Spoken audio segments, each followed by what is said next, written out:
নমস্কার বন্ধুরা, আমি সোমা। আজকে আপনাদের সঙ্গে শেয়ার করছি ঝুরঝুরে মুড়িঘণ্ট। মুড়িঘণ্ট কিন্তু সাধারণত দু ধরনের হয়, একটা হচ্ছে ঝুরঝুরে আর একটা একটু গ্রেভি টাইপের। তো এখানে আমি কাতলা মাছের মাথাটাকে ভালো করে ধুয়ে লবণ হলুদ মাখিয়ে ভেজে নেব। আর আমি আজকে যেটা করব সেটা হচ্ছে গোবিন্দভোগের চালে। গোবিন্দভোগের চাল 200 গ্রাম নিয়েছি, চাইলে আপনারা দেরাদুন বা বাসমতি চালও করতে পারেন। তো মাছের মাথাটা ভাজা হয়ে গেছে, এবার সেই তেলের মধ্যে আমি ডুমো ডুমো করে কেটে রাখা আলুটাকে ভেজে নিচ্ছি। তো আলুটাকে একটু লাল লাল করে ভেজে নেব, লবণ হলুদ দিয়ে ভাজছি, কারণ গোবিন্দভোগের চাল কিন্তু সেদ্ধ হতে খুব বেশি সময় লাগে না, তাই আলুটা কিন্তু ভালো করে ভেজে নিতে হবে। ভাজলে তখন অনেকটা কুক হয়ে যাবে। সেই তেলের মধ্যে, আলু ভাজার তেলের মধ্যে দিয়ে দিলাম তেজপাতা আর শুকনো লঙ্কা, দিয়ে দিচ্ছি বড় সাইজের একটা পেঁয়াজ কুচি। পেঁয়াজটাকে একটু লাল লাল করে ভেজে নেব। পেঁয়াজটাকে মোটামুটি লাল লাল করে ভাজার পর এর মধ্যে আমি যেটা দেবো সেটা হচ্ছে লঙ্কা কুচি আর টমেটো কুচি। টমেটো কুচিটাকে ভালো করে নেড়ে নেব। আমার রান্না যদি ভালো লাগে অবশ্যই চ্যানেলটাকে সাবস্ক্রাইব করবেন, লাইক করবেন, শেয়ার করবেন।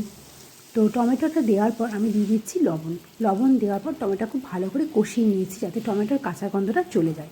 এবার দিচ্ছি আদা বাটা, রসুন বাটা, সব কিন্তু আমি বাটা মশলাই করছি। দিচ্ছি হলুদ গুঁড়ো 1 চামচ মতো, আর দেবো 1 চামচ মতো কাশ্মীরি লঙ্কার গুঁড়ো, রঙটা আসার জন্য।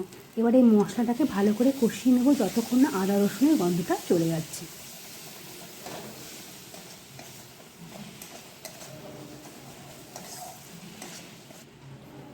মশলা মোটামুটি কষা হয়ে গেছে। এবার আগে থেকে যে চালটা আমি জলে ধুয়ে জল ঝরিয়ে রেখেছিলাম সেই চালটা দিয়ে দিচ্ছি।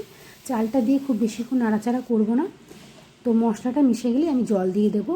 আর চাল যেন কোনো রকমভাবে পুড়ে না যায়, তাই গ্যাস ওভেন সিমে রেখে চালটাকে মেশাতে হবে।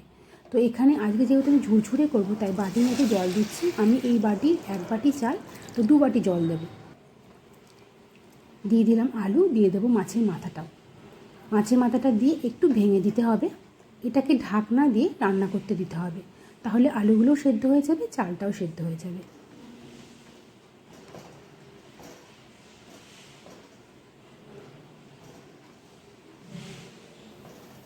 এবার এর মধ্যে দিয়ে দেবো 2টো চেরা কাঁচা লঙ্কা, যাতে কাঁচা লঙ্কার ফ্লেভারটা ওর মধ্যে আসে।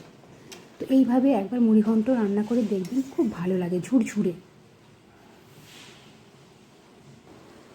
মোটামুটি 5-7 মিনিট পর দেখুন আলুগুলো কুক হয়ে গেছে, চালও কিন্তু সেদ্ধ হয়ে গেছে। এমন পরিমাণে জলটা দিয়েছি, একদম ঝুরঝুরে মুড়িঘণ্ট হয়েছে।